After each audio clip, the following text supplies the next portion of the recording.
Hey Cheyenne East, Jeff Pope here.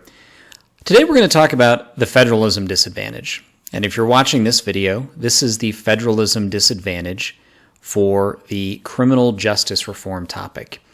We're going to cover a few things in this video. First, we're going to talk about federalism generally. Then we're going to talk about the specific argument, the file that you are seeing on the screen, what's in it, how we use it.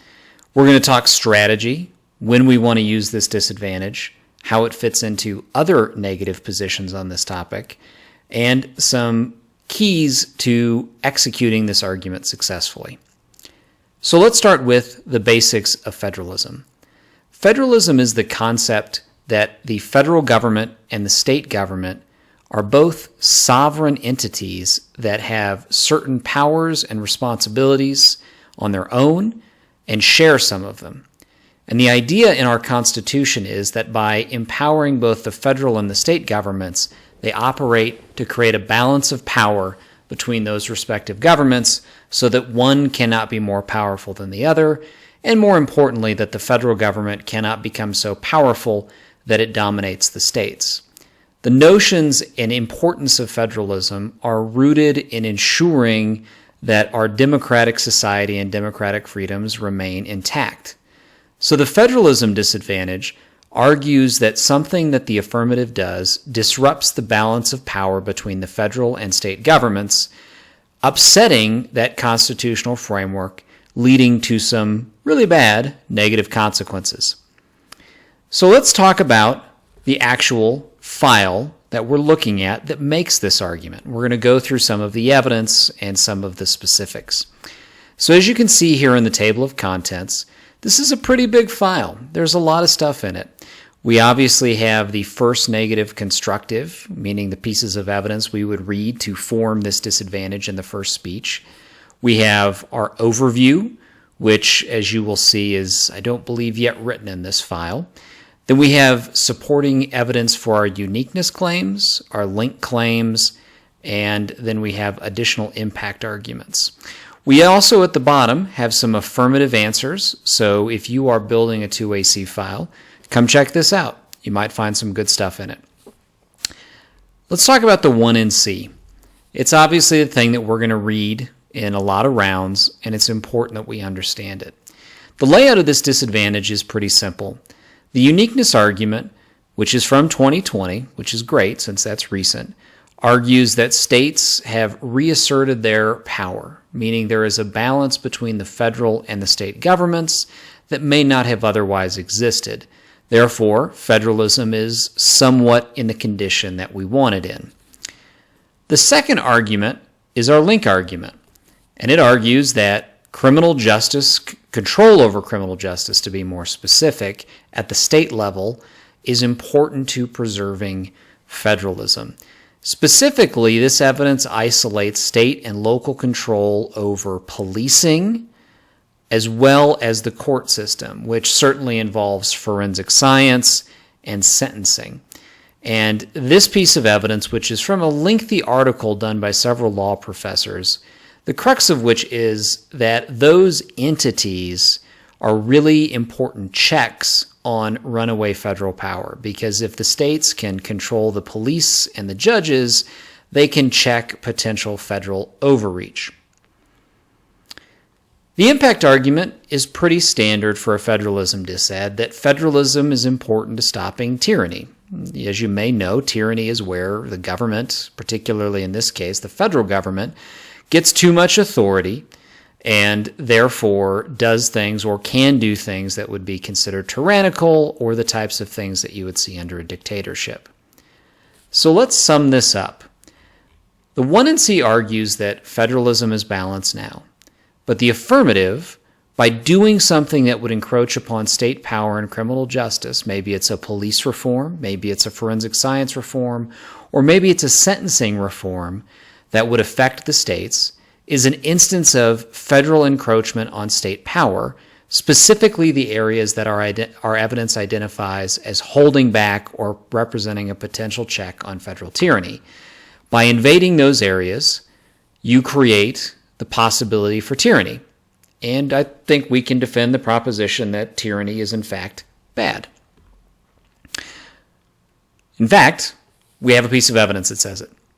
I didn't mention this before, but you can argue the disad stops at tyranny, or you can read this fourth piece of evidence, that tyranny oppresses groups and violates rights.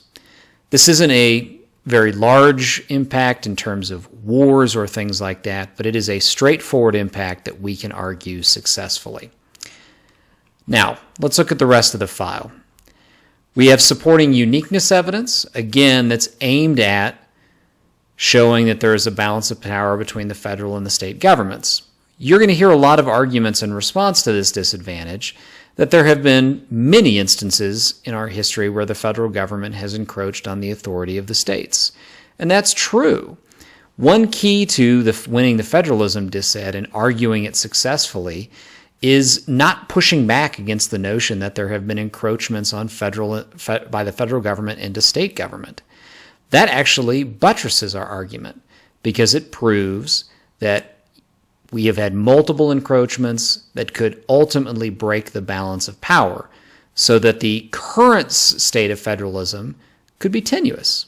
You could have the proverbial straw that breaks the camel's back. We have a lot of link arguments, and this is very important because the link argument that we looked at in the 1NC is a general link argument. It doesn't isolate a specific affirmative. So the link evidence in the file allows you in the block to expand upon that. We have some general criminal justice links, as you can see here. We have specific links about policing. So if you have an affirmative that deals with police reform, here's where you go. We also have evidence about the courts. So if the affirmative affects the court system by changing sentencing, or maybe by changing how forensic science is used in the courtroom, this link evidence is for you. Now, here's a bit of link evidence that I think is worth talking a little bit about. This piece of evidence is talking about the anti-commandeering doctrine. That is a legal doctrine that's rooted in constitutional law that essentially says the federal government cannot commandeer or take over state resources for their own purpose. You might see affirmatives that would command the states or have the states do something in conjunction with the federal government. You can argue, based on this piece of evidence, that that would violate the anti-commandeering doctrine and that would upset the balance of federalism. You see here we have a block to federal grants are constitutional. This would allow you to argue and push back against affirmatives that give money in order to create criminal justice reform, and we can still win the argument that that disrupts the balance of power. Impact arguments. We have several. We have the tyranny argument, more evidence to support that. We also have a diseases argument that's specific to COVID, and the argument that these pieces of evidence make is that the ability for states to be flexible, sovereign, and have a respected balance of power enables them to come up with state-specific solutions to fight things like COVID. We have a disasters impact, which is similar, that the federal government needs to butt out and allow states to craft their own disaster response plans, and that federalism is the best way to create that. We have a climate change argument, again, which is all about how state innovation, which is unleashed through federalism, allows the states to come up with things to resolve climate change. We have a secession impact, which is pretty self-explanatory, that without federalism, states could succeed. And then we've got some generalized impacts. And then we've got some answers to that the impact is inevitable because there has already been federal overreach. And finally, we have the affirmative answers. Now, with the file somewhat understood, hopefully, by this point, let's talk a little bit about the strategy of this disadvantage, where we use it, how we use it, and how we can use it most effectively.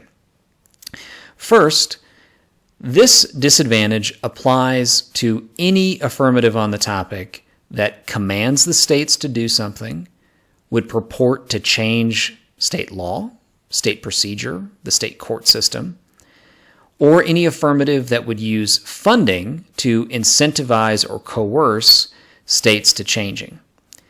This disadvantage likely does not apply if the affirmative claims to only affect the federal system And if you're wondering why I'm talking about federal versus state system, go check out the topic video where in the general video, we discuss why the federal versus state system distinction is important. This disadvantage is also useful because it marries nicely with the state's counterplan. You can check out that video for more information on the state's counterplan. But in a lot of rounds, we will be reading a counterplan that say the states is the best, going through the states is the best way to handle the problems identified in the affirmative. One of the reasons we want to do it through the states is because that prevents the federalism dissent from happening, because you don't have federal encroachment on the states. Now, here's a really important note about how we want to use this disadvantage this year. The distinction between the federal and the state system creates a problem for some affirmatives because the vast majority of policing, sentencing, and forensics happens at the state level, which means for an affirmative to really have a lot of solvency and address a large portion of a problem, they've got to do something about the states. They either have to directly do it by having the federal government do something to the states, or claim that their affirmative will lead the states to follow. Reading this disadvantage creates a double bind for an affirmative, or a catch-22, to put it a different way. If the affirmative wants to garner solvency at the state level, then they essentially have to concede that they're going to do something to cause the states to change or force the states to change, in which they have largely agreed that they would upset the balance of federalism. So they have spotted your link argument. Or, if you read this disadvantage, the affirmative could say, you know what, we only affect the federal level. Therefore, we don't link. But the nice thing about that argument is it means that you, on the negative, can argue that because they don't affect the states, and the states are where the vast majority of these issues occur and where the vast majority of the jurisdiction to resolve them lies, that the affirmative doesn't really do much. It doesn't resolve the problems they identify. So to sum that up, reading the federalism disad forces the affirmative to either say, yep, we disrupt the states, but that's sufficient to solve a lot of problems, which is good, so you get your disadvantage. Or they will try to get out of the disadvantage, and in doing so, give you the ability to argue that because they don't affect the states, they don't really solve much of the problem. Now, I want to leave you with this. One important execution strategy with this disadvantage is at the impact level. As we talked about, tyranny, not a big, scary impact. Real world, realistic, could happen. All of those things are true, but it's not going to be particularly effective if an affirmative has a very large war impact. You're not going to outweigh that on magnitude.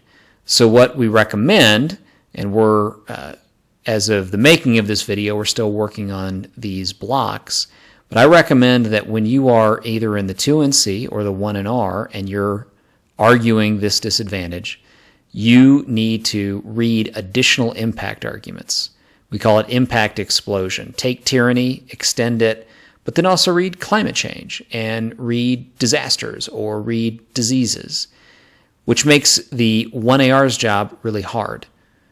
Because if you've won your link argument, they have to really go after and either attack or defend against all of those impacts. And in doing so, they're going to spend a lot of time, or they won't spend a lot of time and maybe miss some arguments. So use your impacts wisely, read a lot of them, make this disad big and scary, because you're going to read a lot in every round. And hopefully the tips and the information in this video will allow you to be as successful as possible in executing this argument.